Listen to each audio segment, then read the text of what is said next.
ബഹുമാനപ്പെട്ട ഗുരുനാഥന്മാർക്കും എന്റെ പ്രിയം നിറഞ്ഞ ചങ്ങാതിമാർക്കും കൂപ്പുകൈ.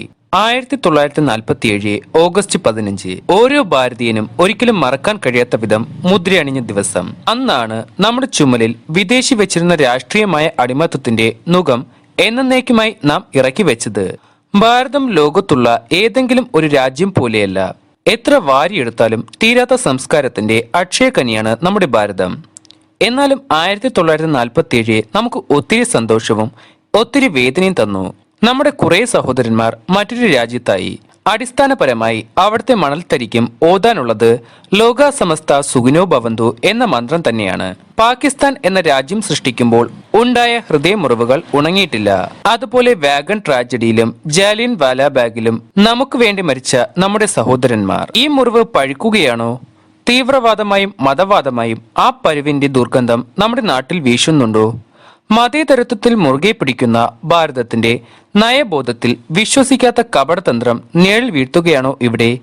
ഈ സ്വാതന്ത്ര്യ ദിനത്തിൽ നാം ഉറക്കെ ചിന്തിക്കേണ്ടത് ഇത്തരം കാര്യങ്ങളെക്കുറിച്ചാണ്. എന്റെ പ്രിയ ചങ്ങാതിമാരെ, ജനനി ജന്മഭൂമിച്ച സർഗാദബി ഗരിയാസി എന്നാണ് ഭാരത സംസ്കാരം നമ്മെ പഠിപ്പിച്ചത്.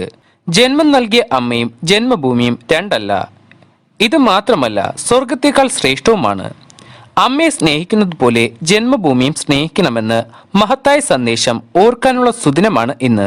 സ്വാതന്ത്ര്യത്തിന്റെ വില ശരിക്കും അറിയണമെങ്കിൽ സ്വാതന്ത്ര്യമില്ലാത്ത ഒരു കാലത്ത് നാം പുലരണം. ഇപ്പോഴും നമ്മുടെ നാട്ടിൽ ജീവിച്ചിരിക്കുന്ന ഒരു സ്വാതന്ത്ര്യ സമര സേനാനിയോട് നാം ചോദിക്കണം, ബ്രിട്ടീഷ് ഭരണത്തിൽ അവരനുഭവിച്ച ദുരിതങ്ങൾ എന്തൊക്കെയാണെന്ന്. അവരുടെ കണ്ണുകളിൽ കാണുന്ന ഭീതിയുണ്ടല്ലോ, അതാണ് അസ്വാതന്ത്ര്യത്തിന്റെ കരാളത. നമുക്കിന്ന് നടക്കുന്നതിന് ഭയമില്ല, ഉറങ്ങുന്നതിന് ഭയമില്ല, അഭിമാനത്തിന് ക്ഷതവുമില്ല. കാരണം നമ്മൾ ജനാധിപത്യ രാഷ്ട്രത്തിലാണ് ജീവിക്കുന്നത്. നാം ആണ് നമ്മെ ഭരിക്കുന്നത്. ജനാധിപത്യത്തിന്റെ ആണിക്കല്ലും മൂലക്കല്ലും സ്വാതന്ത്ര്യമാണ്. സ്വാതന്ത്ര്യം എന്റെ ജന്മാവകാശമാണ് എന്ന തിലകന്റെ വാക്യം നമ്മുടെ ജീവവായു പോലെ കൊണ്ടു നടന്ന കാലം. പാരതന്ത്ര്യം മാനികൾക്ക് മൃതിയേക്കാൾ ഭയാനകം എന്ന് പറഞ്ഞു നടന്ന കാലം. ഇവിടെ ജനിക്കുന്ന ഓരോ കുഞ്ഞും 1947 മുൻപ് ആഗ്രഹിച്ചത് ഒന്നു മാത്രം, സ്വാതന്ത്ര്യം. ആ സ്വാതന്ത്ര്യം പൈതൃക സ്വത്താണ്. നാം അത് കാത്തു സൂക്ഷിക്കേണ്ടത് ദാനം ചെയ്യാനല്ല, കളഞ്ഞു കുളിക്കാനുമല്ല. മഹത്തായ ത്യാഗത്തിന്റെയും സമർപ്പണത്തിന്റെയും ഇച്ഛാശക്തിയുടെയും അജയ്യത നമ്മുടെ സ്വാതന്ത്ര്യത്തിന് പിന്നിലുണ്ട്. എന്റെ ജീവിതമാണ് എന്റെ സന്ദേശമെന്ന് പറഞ്ഞ രാഷ്ട്രപിതാവിന്റെ ത്യാഗവും സർവസംഘ പരിത്യാഗവുമാണ് നാം ഇന്ന് അനുഭവിക്കുന്ന സ്വാതന്ത്ര്യത്തിന്റെ പിന്നിലെന്ന് അറിയുക. നമ്മുടെ സംസ്കാരം ലോകം വിലമതിക്കുന്നതാണ്. മഹാത്മാഗാന്ധി സ്വാതന്ത്ര്യം നേടുന്നതിന് നയിച്ച സമര ചരിത്രം പരിശോധിച്ചാൽ ഒരു കാര്യം വ്യക്തമാകും. സഹന സമരത്തിന് അദ്ദേഹം സ്വീകരിച്ച എല്ലാ മാർഗവും ഭാരതീയ സംസ്കാരത്തിൽ ഊന്നുന്നതായിരുന്നു. സത്യത്തിനും അഹിംസയ്ക്കും അദ്ദേഹം നൽകിയ പ്രാധാന്യം മതസഹിഷ്ണുതയിൽ ഊന്നിയതായിരുന്നു. ഭാരതം ലോകത്തിന് വിലപ്പെട്ടതും കനപ്പെട്ടതുമായ സംഭാവനകൾ നൽകിയിട്ടുണ്ട്. നമ്മുടെ ഭാരതത്തിന്റെ മഹത്തരവും അമൂല്യമായ പൈതൃകം കാക്കുക എന്നതാണ് ഭാരതത്തിലെ ഓരോ വ്യക്തിയുടെയും ധാർമ്മിക കൃത്യം.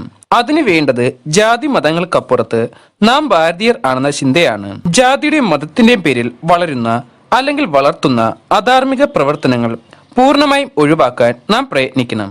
ദേശീയോദ്ഗ്രഥനത്തിൽ നാം ശ്രദ്ധ വയ്ക്കുകയും എല്ലാവരും തുല്യരാണ് എന്ന ബോധം വളർത്തിയെടുക്കുകയും ചെയ്യുമ്പോഴാണ് സ്വാതന്ത്ര്യം സംരക്ഷിക്കപ്പെടുക. ഇത്രയും പറഞ്ഞുകൊണ്ട് ഞാൻ എന്റെ വാക്കുകൾ ചുരുക്കുന്നു. ജയ് ഹിന്ദ്.